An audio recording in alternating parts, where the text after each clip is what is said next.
Hello, everyone. I'm Minu, Assistant Professor, Department of English, Christo Jayanti deemed to be University, Bengaluru. Welcome to a session on Memoir Voices, where we explore the autobiographical work, Then One Day by Nasruddin Shah. So, this particular piece gives us a deeply personal and humorous glimpse into the early life of one of India's most celebrated actors, Nasruddin Shah. So, in this session, we will try to understand not only what Shah narrates about his childhood, but also how he uses memory and storytelling to build his identity as an artist. Nasruddin Shah is a legendary figure in Indian cinema and theatre, and he is known for his powerful performances and honesty as an artist. Born in 1950 in Barabanki near Lucknow, Uttar Pradesh, he grew up in a post independence India that was both hopeful and at the same time uncertain. Beyond his acting, Shaw is known for his sharp intellect, his passion for theatre, and his fearless self expression. And in the autobiography, Then One Day, he doesn't glorify his life.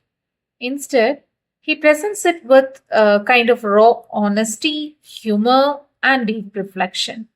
So, before we dive in, let's understand what a memoir really is. A memoir isn't just an autobiography that records facts, it is a reflection of how the writer remembers and try to interpret life events. In Shaw's case, his memoir becomes an act of rediscovery. He uses memory to make sense of his family, his childhood, and his growing artistic awareness. What is interesting is that his tone blends humor, nostalgia, and realism, which makes it a very engaging to read. And Shaw begins his story with a witty observation that even his date of birth is uncertain. His parents weren't sure if he was born in 1949 or 1950, and this kind of confusion becomes a metaphor for the uncertainty of his early life. And his father, as stated in the memoir, Ali Muhammad Shah, served in the provincial civil service, while his mother, Farooq Sultan, managed the household. So the family lived a nomadic life, moving across small towns of Uttar Pradesh. So these constant relocations and experiences that shape young Nasruddin Shah's imagination. So he recalls the smells, sounds, and faces vividly. And notice how he writes. It's almost cinematic, full of sensory detail like a film scene. And one of the most charming parts of this chapter is shows humor about his childhood. He recalls peeing on his father's superior officer from a balcony and thinking he wouldn't be caught. And there is also an incident where he was butted by a baby goat or got his fingers stitched by his brother. And these are anecdotes actually. These anecdotes are not just funny, they capture the innocence and mischief of childhood in small town India. And Shaw doesn't try to sound heroic or sentimental.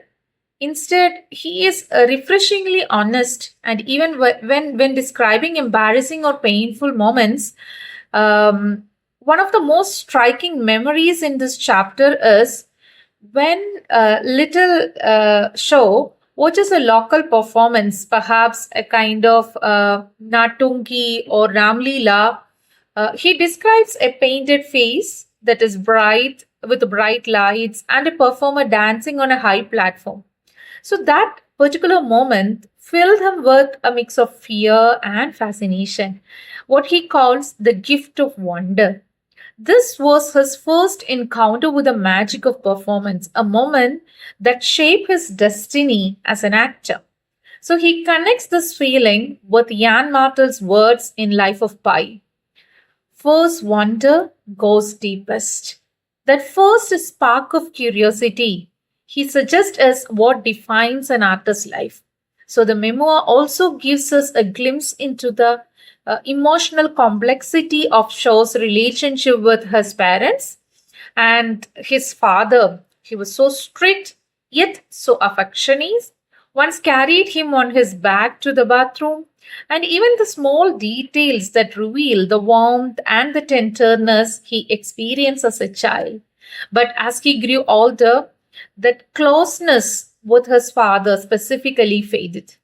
And Shaw writes about his this with subtle sadness. You can sense both love and distance. His mother too is portrayed with quiet respect, a woman who had delayed marriage and lived through changing times. And these kind of emotional undercurrents give depth to what could otherwise be a simple childhood story. So let's identify some key themes that emerge from this chapter. So it starts with memory and identity. So Shaw's uncertain birth year, that's the beginning of the story, reflects how identity is constructed through recollection, not through any kind of record. And family and legacy is another major aspect. So his parents' choices shape his worldview, obviously. And humor and irony, he is, or his tone is completely playful, self critical, and deeply humane. And the artist's awakeness is another major important aspect of this memoir. The moment of watching the performance that marks the birth of the actor within. And stylistically, his writing is descriptive yet conversational, and he balanced introspection along with the storytelling. So then one day stands out because it's not a typical celebrity autobiography. It's candid, humorous, and rooted in India's social and cultural history. And Shaw doesn't boast, he reflects. He treats his life as a performance in progress, full of mistakes, laughter, and learning. And for the students of literature, those who are so passionate about it, this text offers a great study in voice, tone, and self perception.